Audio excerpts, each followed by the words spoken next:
In today's video, I'm going to teach you how to use Finviz for options. We'll use Finviz to quickly find stocks that actually have options listed, that trade with enough activity to keep spreads reasonable, and that match the kind of technical setups you want to trade.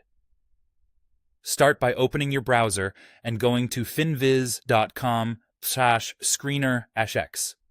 This takes you straight to the Finviz screener. At the top, click the All View so every available filter is visible. That way you're not missing anything useful that's tucked away in another tab. Next, in the descriptive filters, find the Option Short menu and set it to Optionable. This tells Finviz to only show stocks that have listed options. It's a simple switch, but it saves you a lot of time because you won't waste effort analyzing tickers that don't even offer contracts. While you're still in descriptive, add two practical filters to improve tradability. For price, choose something like over $10.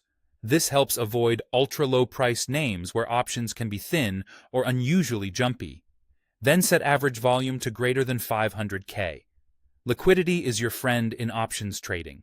When the underlying stock trades actively, option spreads are often tighter and fills are smoother. Feel free to nudge those thresholds up or down to match your preference, but keep in mind that higher volume generally means a better experience placing orders. From here, you can optionally switch to the Technical tab to fine-tune based on trend or momentum. Use performance to surface names showing strength or weakness over specific time frames, depending on whether you're looking to play continuation or mean reversion. RSI can help you spot potential overbought or oversold conditions, which can be useful for timing premium selling or directional entries.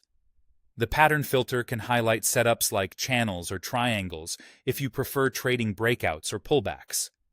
These filters don't place trades for you, but they quickly narrow the list to charts that fit your playbook. Once you've applied your filters, sort the results to prioritize the most actionable tickers. Click the volume column to bring the heaviest trading names to the top, which tends to correlate with tighter option markets. Or sort by performance to see leaders and laggards first, making it easier to align bullish or bearish strategies. That's the core workflow. Open the Finviz screener, show all filters, set, optionable, add practical descriptive filters for price and average volume, optionally refine on the Technical tab, and then sort by volume or performance. Use this as your starting universe, and then confirm option chains, spreads, and expirations in your brokerage before placing any trade.